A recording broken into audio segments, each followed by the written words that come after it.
Everybody. Welcome back to Speed Tips by Bob and Chad, episode number 78. How's everybody doing tonight? We hope that everybody's thawed out. We had a fairly nice day down here today. I think it got to 62 degrees. The weekend sure wasn't much. None of our local stuff. I don't even know hardly anybody. Davenport down here in Iowa raced, and Beatrice, I guess, raced. Nebraska, but there wasn't a whole lot going on in the state of Iowa, that's for sure. So anyway, you should have got all of your indoor things done, and thinking that one of these Fridays and Saturdays and Sundays is going to be a nice day again. And the weather forecast for next weekend doesn't look all that fantastic. No, the weather is definitely not agreeing. There's an old wives' tale, like I think in Wisconsin it's supposed to snow on a robin's back like 3 times before spring. Yeah. Well, it snowed this morning, and I think that was like 17 or 18-ish. So oh geez, it can be done anytime. I would think so. Yeah, no doubt. Well, didn't you guys get a bunch of snow towards the end of last week, like 4 or 5 inches? Yeah, well, last Sunday we got 20 inches. So oh, really? Oh, that's when the power was out and our internet was out and our phones were down. And last week was definitely a week to forget. So many issues and problems, and and now it's all gone. So now we're back to grass trying to turn green, and the river's flooded, and that's a mess. And a week ago we were pretty sure that me and my family and my mother-in-law and their trailer were going to lose our campers on the river, but it looks like it's going to be a photo finish with the flood there. So been a crazy spring, but definitely ready to go racing. Now your camper's on the Mississippi River, right? That's my wife said this weekend that we're spoiled with that riverfront property, but in a situation like this, it's very nerve-wracking to know if you're going to have that trailer when you get there or not. So. Yeah, I can only imagine. There's no doubt about that. That is for sure. Yeah, I don't have any riverfront property. I'm in the no flood zone for most of the part of it. We had a question from Dan, and actually, Dan, I've got a response for you from the last show. I got kind of confused when you were asking about the degree of the steering wheel turned going into the corner, and I had told you 20 degrees. Well, actually, that depends. I never clarified the fact that it really depends on the racetrack itself, because I know when I went to Marshalltown that Friday night, the following Friday night, and at Marshalltown, I can go in the infield and watch the races, so you can actually see the drivers. You're actually pretty close to what's going on, and of course, it's only a 3/8 of a mile racetrack, so you're pretty close to what's going on. Anyway, those guys were probably turning. It was really dry, slick, and I bet you they didn't have 5 degrees of steering wheel in it. I mean, they'd roll into the corner, lift, and the car would kind of start to take its set, and then it was kind of yawed out most of the time. I mean, they weren't hanging it out a lot, but I mean, they were still rolling through the corner, getting into the corner and through the middle of the corner. It wasn't, there was a maximum of 5 degrees. When putting your car up for the winter, do you not leave pressure on the lift? I did, and the fluid leaked by the piston and got on the wrong side of the piston. So when I raised the car up, one cylinder could not extend, and it bent the aluminum lift. Oh man, that would be a bummer. Yeah, I never thought about that. That's 2,500 pounds sitting on that lift for an extended period of time. Maybe a guy needs to make some sort of bracketry or whatever so that you can lock it in place or something so that the pressure is not on those cylinders. But yeah, that's good to know. Jeffrey says, good evening, gentlemen. Well, good evening, Jeffrey. We're we're having a good time. We had a good day today, and I know Chad said earlier he had a pretty good day. So we're excited about. I think the weather this weekend is not going to be summertime weather, but I think there's no rain, so hopefully we'll be able to get some racing in. Henry just received his new line pull bar and wanted a recommendation on pinion angle. The old system was a solid bar and was set at 6.5 degrees. Please advise and thank you for your time. Well, thanks for getting your new line pull bar. That's exciting. We always run 7 degrees, 7.5 degrees is what we normally set everything at with that new line bar. That new line bar only moves an inch, inch and a quarter at the most. So, you should be good with 7 to 7.5 degrees. I know there's some guys that run more pinion angle. I don't know. I try to run the minimum amount of pinion angle that I absolutely have to, so that when it's all tractioned up and at its load, that it's pretty close to zero, or only has about 0.5 degree in it. Is a 13-inch 175 spring too soft for a sport mod? Depends on which corner you're asking about there, Mason. In my opinion, it's a little soft for the right rear. I've never had great success with anything less than a 200. Normally, we run a 225 on the right rear. That left rear, that's all over the board. We've got guys on 100s and 125s, 150s. We've got some guys on 175s on that left rear. It kind of just all depends on what kind of system you're actually running, whether you run that light spring or whatever. I myself am not that super fond of that real light spring. I still like that 125 to 150 range is probably what my recommendation is for a left rear. Zach, what's a good direction to go when you can't feel the track on a spotty heat race setting and feels like you lack side bite or drive off the corner on an IMCA modified? Boy, that's a good question. I'm assuming you're probably talking, you said heat race. A lot of times the heat races, depending on how they prepare the racetrack and stuff, like Boone Speedway can be kind of greasy. And you almost got to set up for a greasy heat race like you would a dry slick feature, where you put soft right side shocks on the car and put a little bit of lead in the rear end and try to get the best traction you can, which is very difficult because the heat races, like I said, if they're not tacked up, they can be a real challenge. Because at least with the dry slick feature, you're getting some heat in the tires. Where when the racetrack's greasy like that, there's no heat in the tires, so it's tough. A little more J-bar, like I said, you're just going to have to do about the same kind of stuff as you almost would on a real dry slick, slow type heat race or feature. Jacob, need to free up a USRA 3-link from the center off. What are the things that you can do to help that?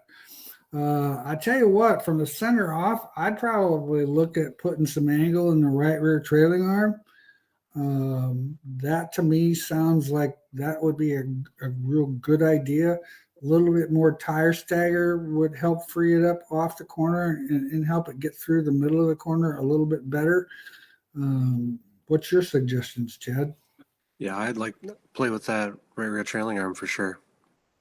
Yeah, that's kind of my go-to on most of those deals. Is most racetracks, I never adjust the left trailing arm unless I'm linking it to put lead in it.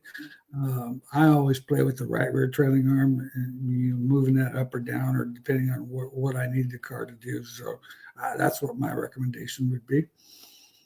Dan, it would be nice if a chassis builder could give you a flash drive with the basic setup of the car and you could download it to the Circle Track app. Well, I think that'd be a great idea too. That's on the list. We're working on it. We're trying to get it to where it'll import. They would just provide the information and put it in the app for you. So that's coming. The app has got a lot of a lot of cool things, and the more you guys use it, the more ideas we get on how to improve it and things to make it better.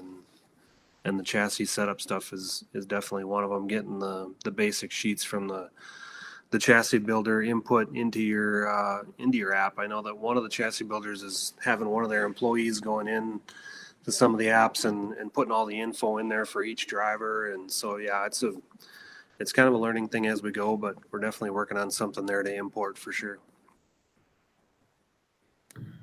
Anthony, opinion on pull bar angle and length for UMP modified open motor. In my personal opinion, I would probably run 15 degrees of pinion angle, and I'd probably run a 30-inch bar, 28 to 30-inch bar would be probably my suggestion on that car.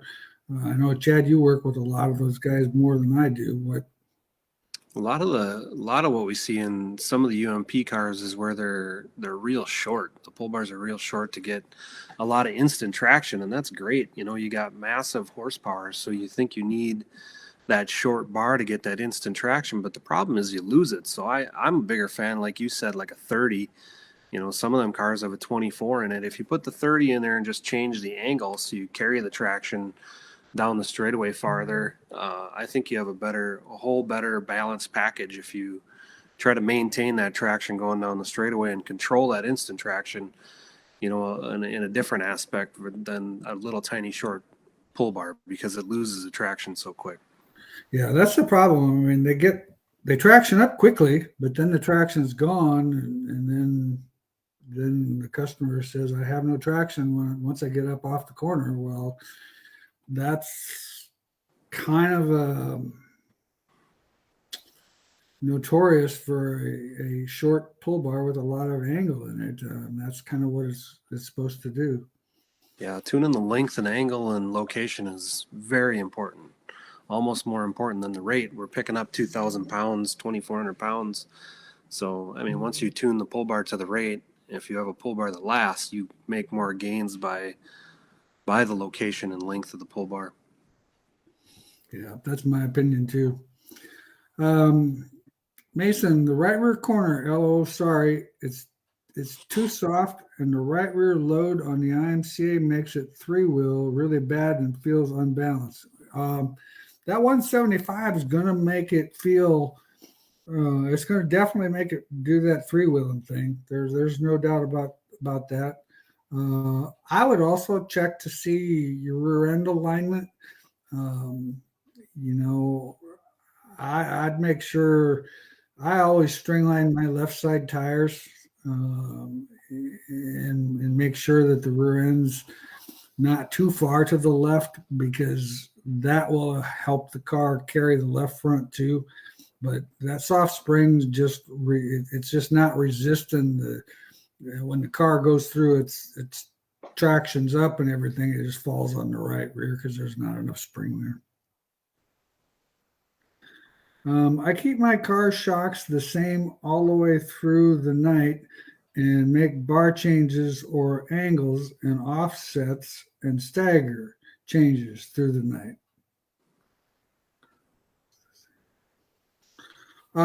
Well, you know, and that's definitely, you know, there's a lot of guys that do that. I mean, you know, like Jake McBurney, who's got one of our cars, we very seldom, in fact, the only shock we really, well, I'll take that back. We do change the right rear from time to time, and then sometimes we change the left front, but I know we got a lot of customers that do the same. They keep the shocks the same and tune the rest of the car around it, and whatever works for you. I mean, if that's working good, sounds like a plan to me.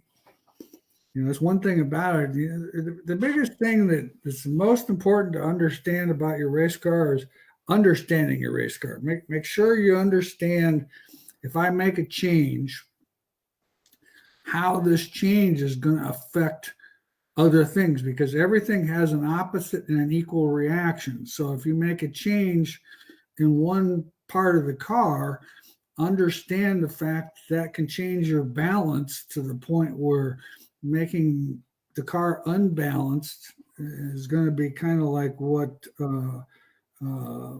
Mason said about his car being falling over on the right rear.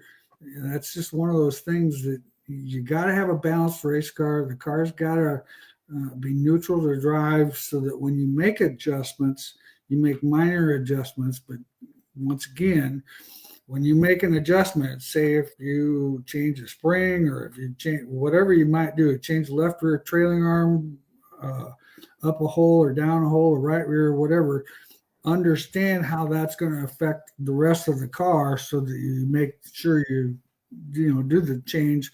And say, a lot of times I'll when I'm working with a driver, I'll say, I can help you here. Can you sacrifice a little bit here? Because if we sacrifice a little bit here, I think I can make it a whole lot better here. Is that what you want the car to do? And then the driver can kind of decide on, yeah, I'm pretty good here. Yeah, that would be a good idea. Or no, I can't sacrifice any here. We better not do that. So it's just always when you're making changes, just look at the fact of the balance and how it's going to affect the balance of the car. Mason, is too soft on the right rear spring load, like a 225 13 and loaded at 287 pounds at right height, would that cause it to three-wheel and feel unbalanced? I don't think with that 225, unless your end's too far to the left, I don't think you're gonna. I think that's gonna help that car be balanced if you go to a 225. We've got some guys out there that run 250s. I'm not saying that doesn't work, but sometimes a 250 can be a little too aggressive on the right rear coming off the corner and make the car feel a little bit free, a little taily coming off the corner. So I kind of always, stuck with that 225. But load-wise, that all sounds pretty good. I wouldn't think that would make it feel unbalanced. I think that would be pretty good. Yeah, it's probably, three-wheeling is either a wheel maybe offset wrong. Look at your right top rod to set the car back down, angle up. Your left bottom rod could be making it pick up the left side too much and fall on the right rear too hard. So there's a lot of things on that wheeling thing, more so than just the spring. Yeah, and having that right rear bar, that's a good point. I'm glad you mentioned that. Having the right rear bar sort of flat, not having enough angle in that right rear lower bar on a 2-link car or a 3-link car would definitely make the car kind of fall over on the right rear and try to lift the left front, because what it's doing, if you don't have enough angle in there, when the car rolls over, you lose angle anyway, and then it's trying to push down on the frame instead of pushing up on the frame, and so that's going to cause the car to feel a little unbalanced too. Let's see here. IMCA modified. Okay. Aaron, what is it going to do to an IMCA modified to put a 4-inch offset on the left front versus a 2-inch wheel and a 1-inch in the right front instead of a 2-inch wheel? Well, it's going to change your left side percentage substantially. Now, keep in mind, the further we go out on the right front, there's going to be more scrub involved when you counter steer the car. So sometimes, I don't know. A lot of guys, I've seen guys running that 1-inch wheel on the right front, and I think with some tires, I think that works pretty good. With some of the limited tires, I think it actually makes it to the point where it just makes that right front corner feel mushy. And what I mean by mushy is it kind of feels like it's got a soft spring, but it just rolls, and it just makes it lazy. The car doesn't respond as quickly, and you're just getting. In fact, I was talking to another chassis builder about that the other night at Marshalltown, and then another chassis builder come up and joined in on the conversation, and both of those guys had tried that 1-inch wheel and said they went back away from it because it just felt like there was no load on that wheel. It was out so far that you couldn't feel it right front like you should. Well, anytime you make that offsets of them tires, if you put that right front out there, you're essentially tucking the right rear in farther. So the initial tight feeling going into the corner is hard to overcome that, even though the spring rate is softer and you feel like it should maybe turn better with a softer spring. But man, playing with them wheel offsets and moving that around, that just makes the car so tight on that initial turn into the corner that I think it's just going to hurt the balance myself. Yeah, I agree. I think it really makes the car very unbalanced. John, thanks for all the time on the B-Mod Open Motors you spend on your show. Does anyone run electric fans? Well, thanks, John. I didn't know we talked much about B-Mod Motors, but that might be Chad because I wouldn't know much about them. Does anyone run electric fans? That was a fad, and I know some people tried that stuff at one point in time, but I think they've made so many improvements on the actual fan that, well, when you run an electric fan, you've got electricity. When you got electricity, you can have shorts, and you can have batteries going dead, and you can have everything under the sun going wrong. So myself, I don't like to add an equation to my race program that has a lot of ifs with it, or situations where there's more chances where things could go wrong. So I'm not a fan of the electric fan. So I wouldn't really be able to give you a lot of, but I can't think of anybody that's running an electric fan. Yeah, the problem with the electric fan is you just about, you pull so back in the day we wanted to take the fan off the motor, or the engine, so you had that less rotating mass and run an electric fan, right? And then you drain your juice through the whole night, so then your battery's dead and you don't have enough spark. So then you got to put a what on? An alternator on, which drives off of a what? The motor, the engine. So I don't know. I think it was a wash. Like you said, the fans have come so far in the technology that I'd stick to the engine turning the fan.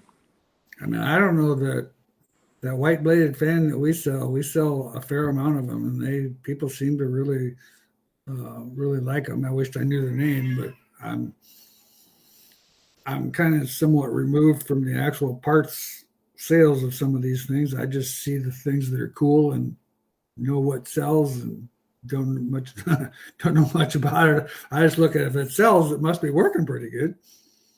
And I know we've got a lot of customers on them, so I don't know what the brand is, though. I apologize for that. Blake wants to know, is there a sweet spot for travel on a fifth coil car? What's the consequences of too much or too little travel? Well, in my opinion, the 2 inches is about kind of what, when we were running that stuff, that was kind of the go-to number was 2 inches. It seemed like if we got more than 2 inches, because keep in mind, the actual pinion movement with that spring being clear up inside the car, 2 inches on that spring would be like 1.25 inches, or an inch on a pull bar almost. I do remember when we were doing a lot of experimenting with that, if we went too soft on spring and got more movement, the car was lazy. If we went too stiff on the spring, the car might not hook up as quickly. And I shouldn't say that. It didn't seem like it carried the car as long. It hooked up quicker, off the corner, but it didn't carry the traction down the straightaway as long. So the too stiff seem to be, in my opinion, limit the length of the traction. The too soft basically just made the car lazy. It was just, you were just creating movement, but you weren't creating lift and transferring weight to the back of the tires. Let's see here. Jig, car still three wheels in the middle of the corner. I have moved my right rear out, my left rear in, 200-pound springs across the rear, J-bar centered. Rear end is aligned measurement to what the builder says for UMP Pro Mod. Wow. Well, there's just almost got to be something to, I mean, it sounds like it might need a stiffer right rear spring. I don't know if it needs that stiff a left rear spring, but, I would probably consider going up on the, if you move the right rear out, you've done everything I could tell you to do. You got any ideas, Chad? Well, UMP Pro Mod, I think that's a 4-link car, so same thing like we said before with that right top rod to sit it back down. Yeah, I mean, it could be a weight balance thing too. Even though the J-bar is at the center of the pinion, you have too much angle in it.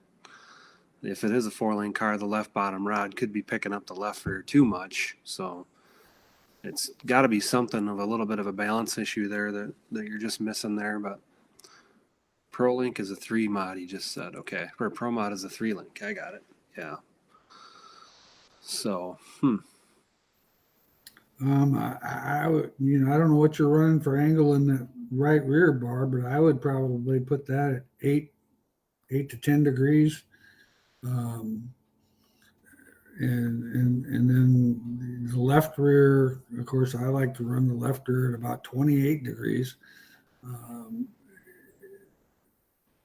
But yeah, I think Chad's right on bar angles. I think are crucial on that deal. The other thing could be depending on where your mounts are on the rear end, because like say if you had the right rear up closer to the axle housing and the left rear further away from the axle housing, that's definitely going to do that. That's going to make that thing want a 3-wheel all the time. It's going to give you tons of traction, but it's going to be a little more of an unbalanced car to drive. possibly needs a softer left rear too to get that spring split in the back. I think so. I mean, I think, going to a 150 or something like that would probably be a little better. A little stiffer right rear, softer left rear. That would be my go-to. That and making sure I got some angle in that right rear rod. But I would check making sure that the location of my arms on the rear end, that they're relatively the same. And that hopefully that gives you some ideas. Garrett, what do you recommend for rear spring loads at ride height on a Wasota B mod? I don't know if I could tell you the rear spring loads on a Wasota B mod because I've not actually messed with a lot of that. That's something that my old buddy Dave Kane would be a good one to contact on something like that.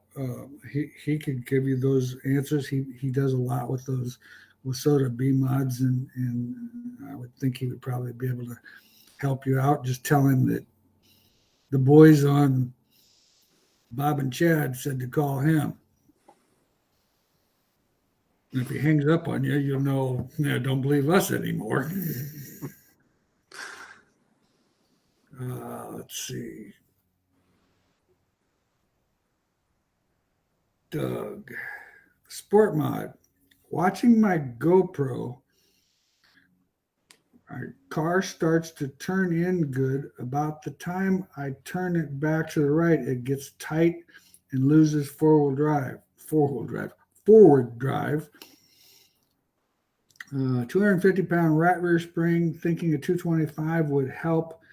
Making the Panhard bar out. What's your opinion?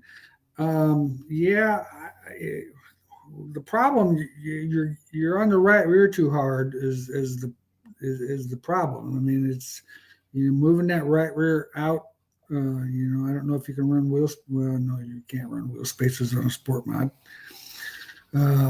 Technically, moving the right rear or moving the whole rear end to the right side just a little bit might not be a bad idea. The 225, I think, would help, but the Panhard bar is going to be your biggest adjustment. Taking and leveling that out, maybe, on a sport mod, on a normal sport mod, we run about 15 degrees when it gets dry slick, and about 10 when it's got some traction in it. That would be my suggestion, is that the Panhard bar would be the way I would kind of go on that.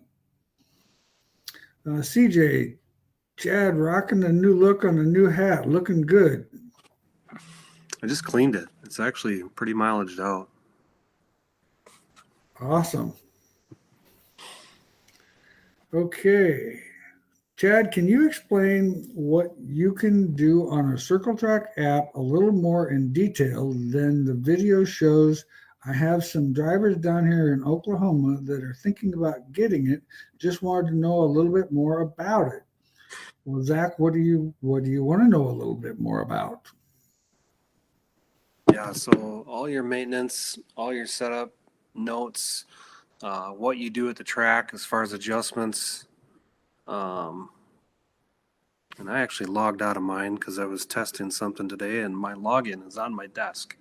I don't remember my login. But all your measurements, all your you can set up multiple chassis. So if you're a guy that has a mod and a stock car, you can have both them in there. The measurements kind of cater to the chassis type, whether it's a stock car, late model, modified, B mod, sport mod, and all your data that you take at the racetrack, put into there, what adjustments you make, where you finished, all the maintenance of the car. So each component has a lap feature with, if you got to work on something, change the engine oil every 500 laps, whatever it may be, that's all put in there. The entire parts list of the car.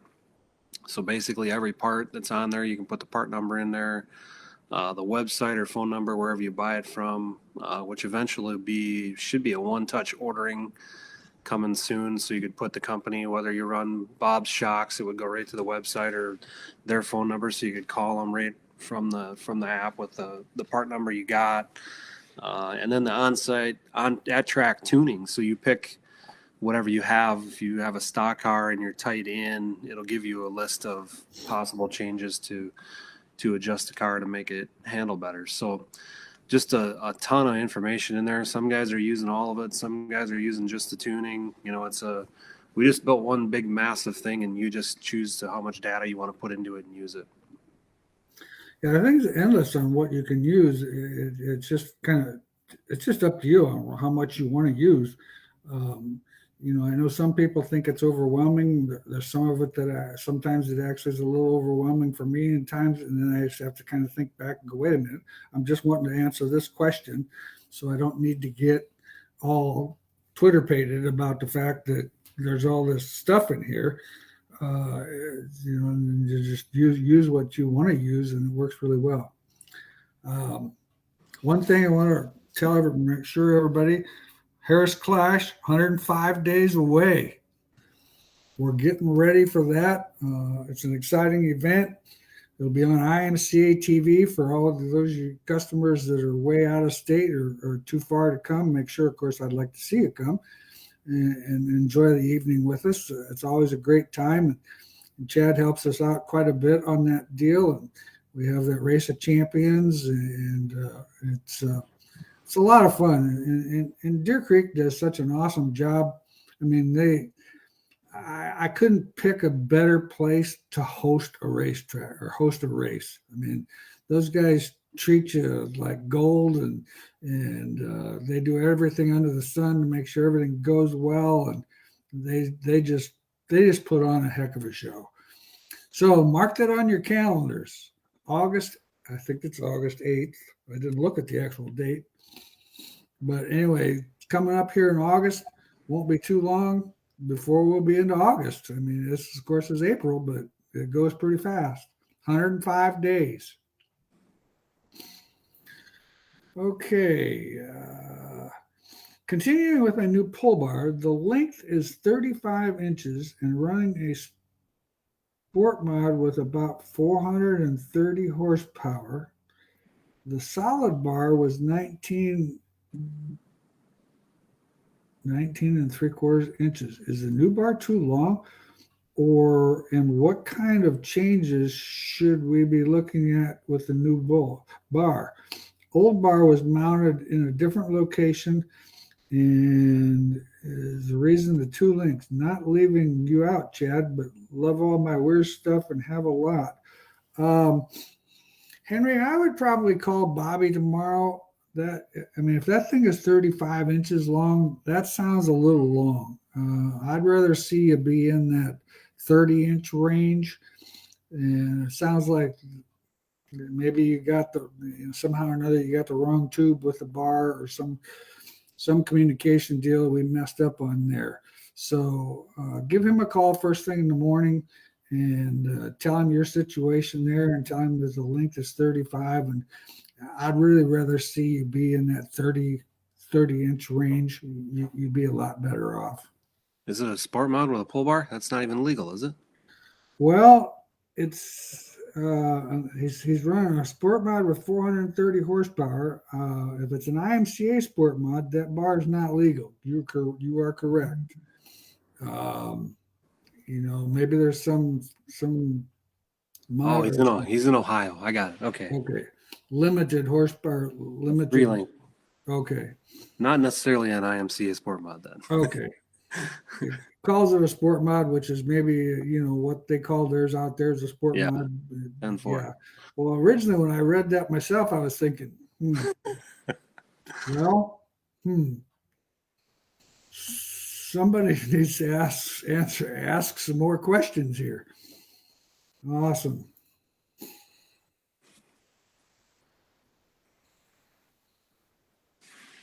Okay. Ethan Henry, he said 30-inch bar is what they would normally run. I would agree. CJ says the Pro Mod is a 3-link. Yep. I think we addressed that. Marcus, do you think it's worth buying used WISSOTA 35 tires, or just get the new ones? Rookie street stock driver, thanks. Honestly, in your situation, due to the fact that you're a rookie and you're wanting to kind of save a couple bucks, I would line myself up with one of those guys like Dave Kane, or one of those guys up there that run those tires maybe 1 or 2 nights and sell them, because their takeoffs are going to be, they're going to save you some money, and they're going to probably be in pretty good shape for what you're going to want to do with it. I think that would be my suggestion. I mean, some of those guys that don't run the tires very long. Otherwise, I mean, you can't beat a new tire. I mean, new tires. I mean, it's just like new tennis shoes, man. You got all kinds of grip, and they're solid, and they feel good. Jake says, thanks a lot. Love the show. Appreciate it. Well, we have a lot of fun with this show. We look forward to it every other week, and we have a good time. And Chad and I get to hang out and talk race cars with you guys for an hour. So it's a lot of fun. I look forward to it. And let's see. Jason, converting an A mod to a WISSOTA B mod. On the right side, I put a slider in front of the axle tube. I need to install an upper shock mount behind the axle. Any information on angles the shock should be setting when this car is setting at right height? If you're behind the axle, I would tip it backwards 5 degrees and tip it in 10. That's going to give you a good location for that shock. That rear end's going to move back under steer a little bit, so that's going to keep the angle in there. It's going to work with that angle. And when the car rolls to the right side, that 10 degrees, in fact, even 15 degrees wouldn't hurt anything. Yeah, I like having a little bit of angle on that right rear shock so that when the car rolls, and it rolls to the right rear, that it rolls all the energy on that shock rather than tipping it in or out.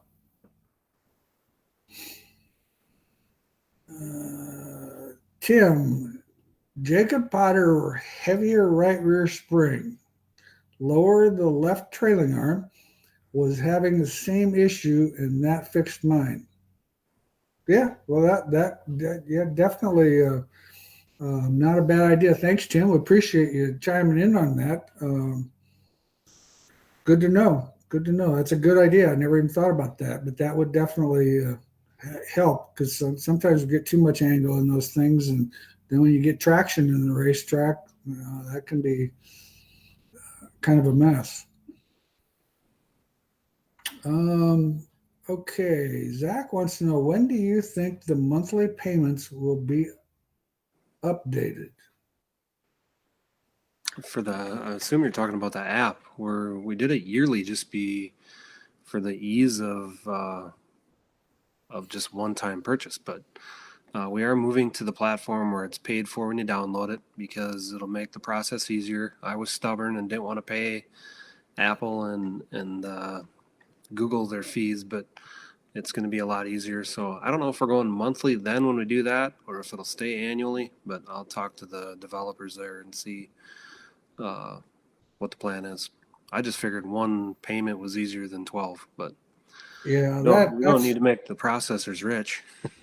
That's the best. That's how we do the knowledge center, and it just we thought about the monthly deal, and that's just one of those deals where on a credit card, and all of a sudden something happens with the credit card, you get a new one, and you don't update the information. I mean, it's just a lot easier to do a yearly deal. CJ, what are your thoughts on right rear chain mount locations on the rear end, next to the bell or next to the cage? I would definitely go next to the cage and straight up and down, or relatively straight up and down.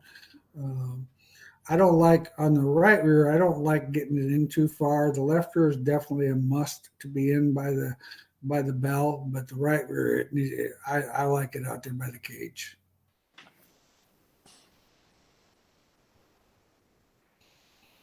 In Ohio, 4-link. Jeff, 2020 GRT feels bound up between the left rear and right front. In the standard running BHE setup, what have I missed, or what could I check?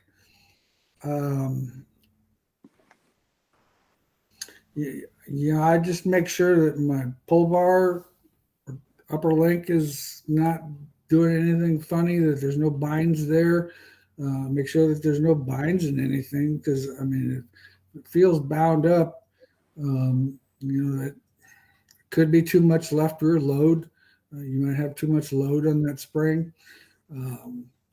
There for a while we were running 200 pounds of load in a lot of things, and we've kind of backed off that.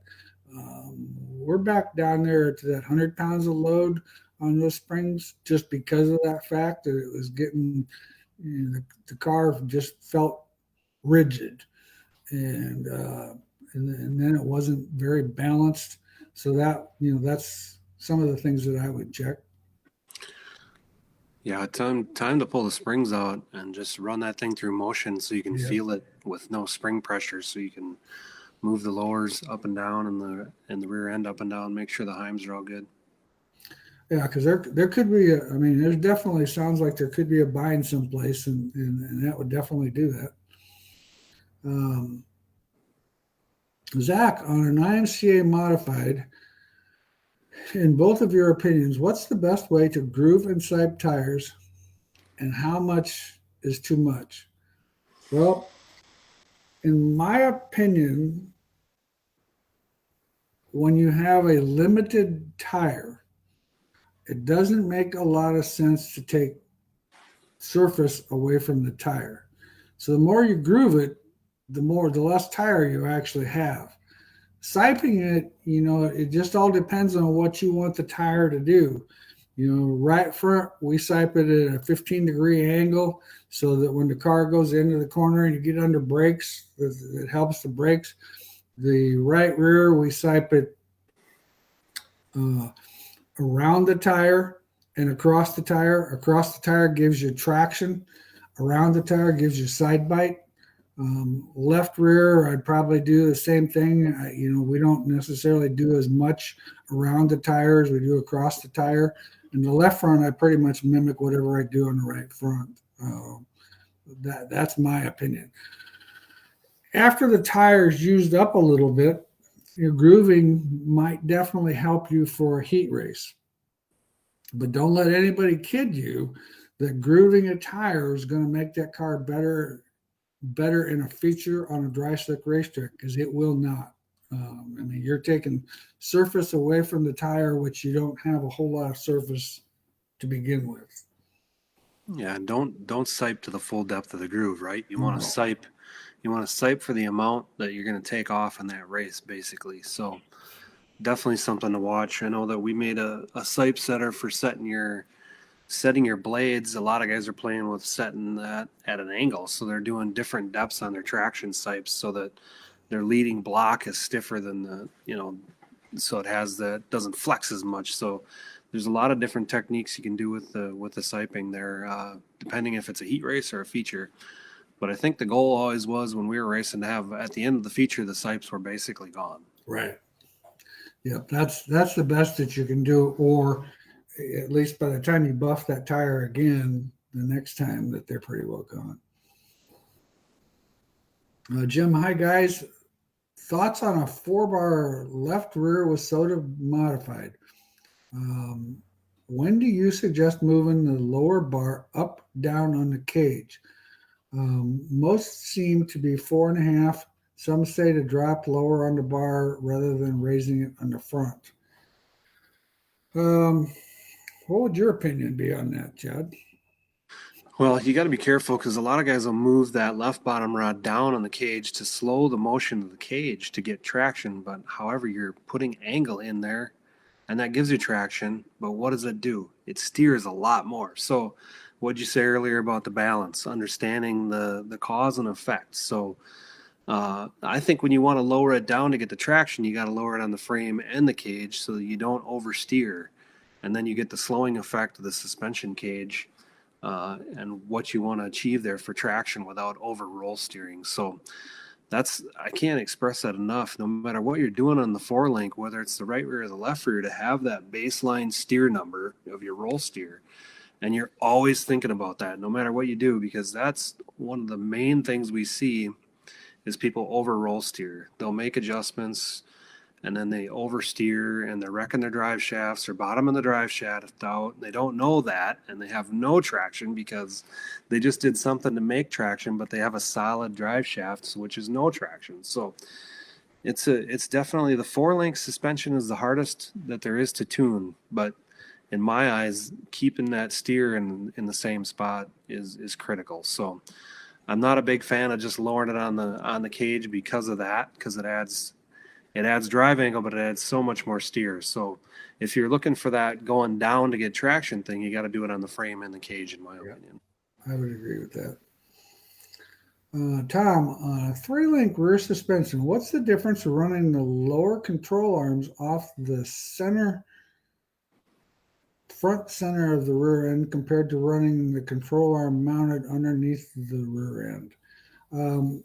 Well, the thing, when we've tried that, and we had a car we messed with a few years back that wanted to try that front, having them off the front.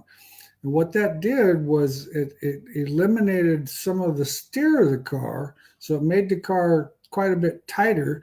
and ended up having to have stiffer springs in that car because you didn't have the upward angle motion of with the trailing arm being below the rear end. As the rear end wraps, you've got spring stiffness in a sense in the suspension. So we ended up going stiffer because of that. The thing that I didn't like about it was this: it took too much of the steer out, and of course, by the time you go to the front of the rear end, you can't run the angles that we run on the others. So, in my opinion, we went away from that. It's erratic. Yeah, it was. Yeah, it's very erratic and unpredictable. Mason, so you're saying I don't need 350 to 400 pounds of wheel load on the left rear at ride height and an IMCA?